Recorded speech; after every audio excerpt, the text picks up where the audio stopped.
কলকাতার আইসিসিআরে আরজিকর হাসপাতালে নির্যাতিতা মহিলা ডাক্তারের উপর বর্বরোচিত অত্যাচার ও নৃশংস হত্যার প্রতিবাদ জানালেন রাজ্যের বিরোধী দলনেতা শুভেন্দু অধিকারী।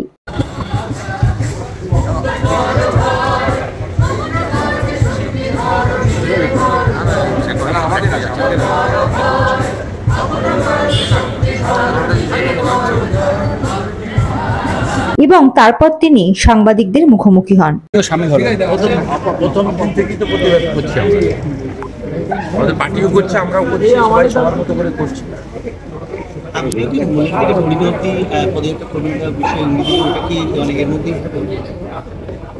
করা উচিত ওনার তো ধরুন আজকে এখানে যে একটি অর্গানাইজ করেছিল গ্রেট ক্যালকাটা ফিলিং ডে, গোপাল মুখার্জিকে স্মরণ করা, এটা তো মমতা ব্যানার্জির মুখোশ খোলাছে।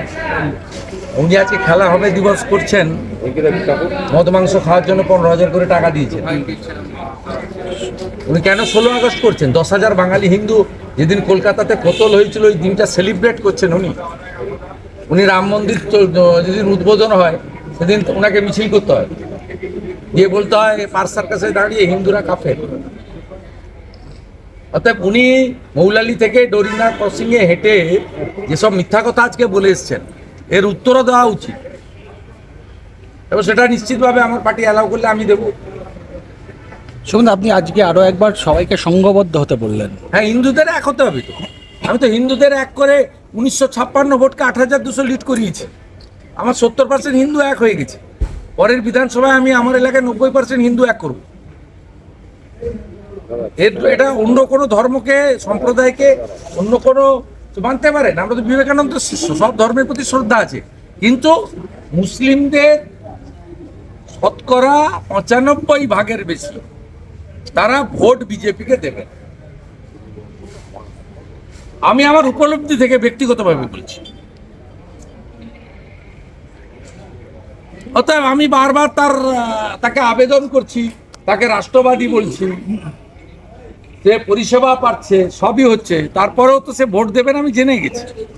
আমার সময়, শ্রম, আমার আবেদনের মূল্য আছে। যেখানে আবেদন করলে আমি নির্বাচন রাজনীতিতে জিততে পারবো, আমার এজেন্ডা ইস্তাহারকে কার্যকর করতে পারবো, সেই ভোটারদেরকে আমি ঐক্যবদ্ধ হওয়ার কথা বলেছি। এটার মধ্য দিয়ে অন্য কোনো মানে খোঁজার কোনো কারণ নেই। আমার রেসপেক্ট, আমার সম্মান প্রত্যেকের প্রতি আছে। এটা স্বামী বিবেকানন্দের ধরতি। তিনি বলে গেছেন নিজ ধর্মের প্রতি আস্থা রাখবে, অপর ধর্মের প্রতি শ্রদ্ধা রাখবে। এর সঙ্গে ব্যক্তিগত জীবন, ব্যবহারিক জীবনের কোনো কারণ নেই। না, আমি মনে করেছি যে আমার যে সনাতনী ভোট ব্যাংক, তাদেরকে যদি সংঘবদ্ধ করতে পারি তাহলে পশ্চিমবাংলায় একটা সরকার তৈরি হবে, যে সরকার মানব ধর্ম পালন করবে। সেই সরকারের দুটো চোখ খোলা থাকবে, একটা চোখ বন্ধ থাকবে। বাড়ি ভেঙে ফেলা হলো, একটু আগে রাজশাহীতে ঋত্বিক ঘটকের বাড়ি ভেঙে ফেলা হলো। এর উত্তরটা অপর্ণা সেনের কাছ থেকে চাই। অপর্ণা সেন, কৌশিক সেন, তথাকথিত সেকুলার, আর বিকাশ ভট্টাচার্য, সুবোধ সরকার গরু মাংস খেয়েছিলেন রাস্তায়। আদালত যেভাবে আদালত যেভাবে ভৎসনা করলো, আজকে আদালত যেভাবে ভৎসনা করলো, আর পুলিশ মন্ত্রীর কোনো লজ্জা আছেনি? পুলিশ নিজেকে রক্ষা করতে পারছে না বলেছে। পুলিশ মন্ত্রী কোনো লজ্জা আছেনি? উনি পরশুদিন গোলমাল করিয়ে বিনীত গোয়েলকে পাঠিয়ে সব এভিডেন্স নষ্ট করেছেন। বিনীত গোয়েলকে কাস্টডিতে নেন। ডাক্তার বন্টির গাড়িটা কোথায় গেল? অল্টো গাড়িটা কেন খুঁজে পাওয়া যাচ্ছে না? বিনীত গোয়েল 1:30টায় ঢুকেছিল, 4:30টায় বেরিয়েছে। এতক্ষণ ওখানে কি করছিল? তার গতিবিধি না হোক। বলছি, প্রধান বিচারপতি আজ বলেছে আরজিকর বন্ধ করে দেওয়া উচিত। যা বলেছেন সব জানি, আমি পিটিশনার। আমার লয়ার সকালবেলায় ফোন পেয়েছেন, তারা আমার লয়ার হাইকোর্টে উপস্থিত থাকেন। আমার লয়ার উপস্থিত ছিলেন, সৌম্য মজুমদার উপস্থিত ছিলেন, বিল্লদল ভট্টাচার্য ভার্চুয়ালি ছিলেন। আধা সামরিক বাহিনী এই মুহূর্তে আজকে মোতায়েন করা অত্যন্ত জরুরি। আপনি ইতিমধ্যে চিঠিও দিয়েছেন কেন্দ্রীয় স্বরাষ্ট্র। আজকেও আমার লয়ার পয়েন্ট আউট করেছেন, পরের হিয়ারিংয়ে বিবেচনা করবেন বলেছেন। সিআইএসএফ দিয়ে দেওয়া উচিত। খুব প্যানিকের মধ্যে আছে। যেভাবে হোস্টেলের কার্নিস বেয়ে ওঠা হয়েছে, মহিলারা, বিশেষ করে মহিলা ডাক্তার ছাত্রীরা, তারা খুব প্যানিকড অবস্থায় আছে। আপনি জানেন আরজিকর থেকে কত ওষুধ লুট করেছে পরশুদিন? এরা কারা? এরা ইএনটিকে ভেঙেছে, এমার্জেন্সি ভেঙেছে, ওষুধ লুট করেছে কত জানেন?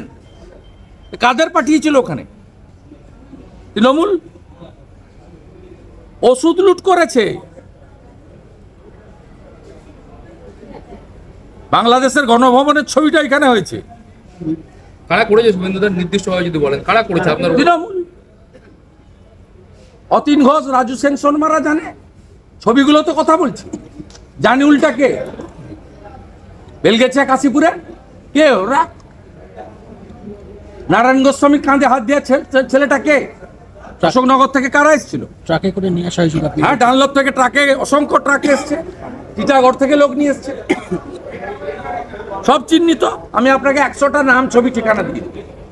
জাতীয় মহিলার মোর্চাকে পুরো আটকে দেওয়া হলো, 140 সাইডেও সেখানে এগোতে দেওয়া হলো না। এখনো চলছে ঝামেলা। 144 জারি করা হলো। তাদের ট্রেনে হেসে রাস্তার মধ্যে কেন্দ্রীয় নেতৃত্ব তারাও এসেছিলেন। এই এক্সাইটমেন্ট এখনো ঝামেলা চলছে।